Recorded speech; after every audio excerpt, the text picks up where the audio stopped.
morning, everybody. Just gonna have some coffee with you guys and bring up something that's baffling me. So a few days ago, I saw a post on a preppers group. This is raw goat's milk, by the way. Our raw goat's milk, of course. There will be a beautiful goat video coming soon too. I lost a phone, and unfortunately, everything, all the pictures and video I'd done, was on that phone. So I have to start over. No, my iCloud doesn't work very well. So a few days ago, I saw a post on Facebook, and it said,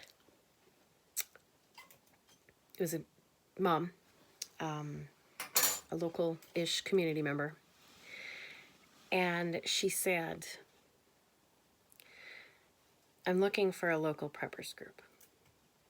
I mean, I was excited. Sorry, there's something in my coffee. I was excited. There's also cinnamon in my coffee because it's delicious. I said, a preppers group. I've been looking for a preppers group in my area for 7 years.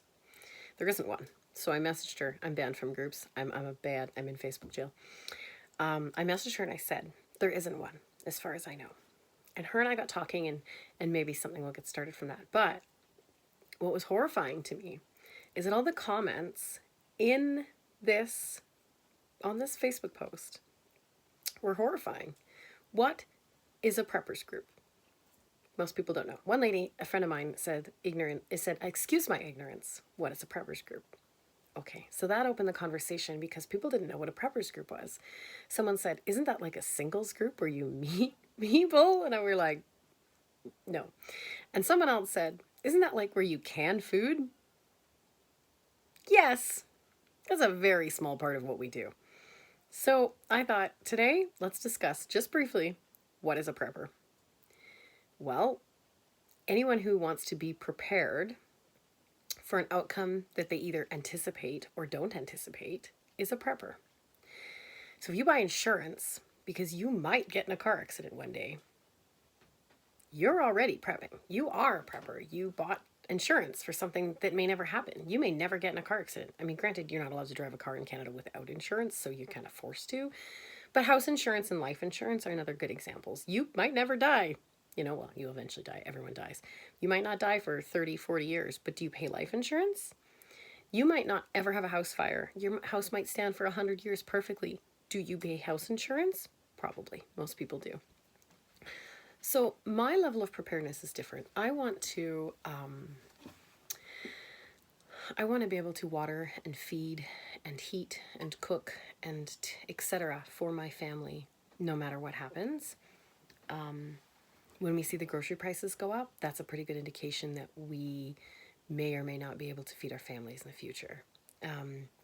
When there's a massive wildfire, you're evacuating, whether you want to or not. I mean, you're not going to stay there and burn alive. Most people are going to leave.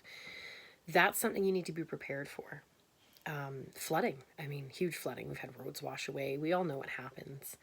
There's war. I mean, it actually is a reason that's actually happening. But maybe you all think it's not going to go anywhere. Fine. Let's just stick to the basics. Do you live somewhere there could be a fire? I do. Do you live somewhere there could be a flood? I do. Do you live somewhere that maybe, just maybe, we could have power outages? I do. Do you live somewhere that sometimes the road is covered in snow and the plows haven't come and it's literally impassable?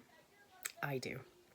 Even if you don't, however, just being prepared in any way, having some water, a case of water stored for emergencies, having some first aid supplies on hand, having some extra food just in case you get snowed in or the power goes out, you need some candles. Anything you have in your life that will help you face an adverse situation is preparedness. It is preparedness. What happens if your husband gets sick and he can't work and you're living on a much smaller income? Do you have a little bit set aside for that? Do you think that perhaps the people who've been through wars and Great Depressions and stock market crashes and all these other things that affect us, do you think perhaps, just perhaps, those people think preparedness is important? So what is preparedness? It's just someone who wants to be prepared for whatever comes their way.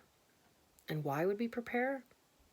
It's given me a mass amount of peace. I sleep well at night. I've said that before.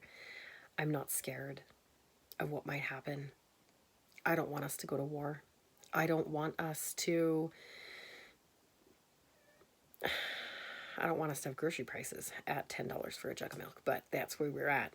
I don't want to see the economy crash. I don't want to see people's grid go down. I don't want to see people forced to live off grid, but I do want to be prepared for anything that comes my way.